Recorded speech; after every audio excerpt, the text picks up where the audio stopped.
আসসালামু আলাইকুম ভিউয়ার্স, কেমন আছেন সবাই? আশা করি অনেক ভালো আছেন। ক্যান কোডের সহজ ব্যবহার শিখবো এবং সাথে শিখবো আমরা ক্যান কোড দিয়ে কিভাবে আমরা বাক্য তৈরি করতে পারি এবং কিভাবে আমরা অ্যা ভদ্রভাবে রিকোয়েস্ট করতে পারি ক্যান কোডের মাধ্যমে। তো চলুন ভিডিওটি শুরু করি।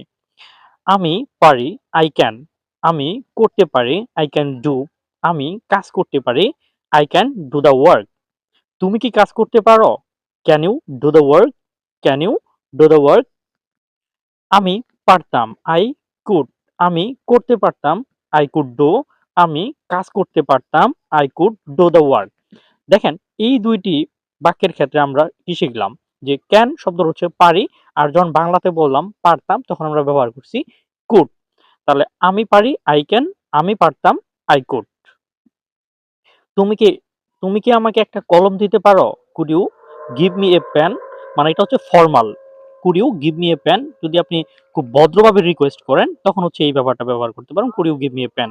আর can you give me a pen? এটা হচ্ছে ইনফরমাল। যদি আপনার তুই-তুকারি কথা হয় বা বন্ধুর সাথে কথা বলেন বা বন্ধুর কাছে একটা কলম চাচ্ছেন, সেটা ব্যবহার করতেন can you give me। আর যদি আপনার অপরিচিত কোনো ব্যক্তি বা খুব সুন্দরভাবে ভদ্রভাবে বলতে চান তাহলে ব্যবহার করবেন could you give me a pen, অর্থাৎ could you ব্যবহার করবেন। আপনি কি আমাকে সাহায্য করতে পারেন? Could you help me? অথবা আপনি বলতে পারেন Could you please help me? আপনি কি লাইব্রেরির রাস্তাটা দেখিয়ে দিতে পারেন? Could you show me the way to the library? আমি ইংরেজি বলতে পারি, I can speak in English।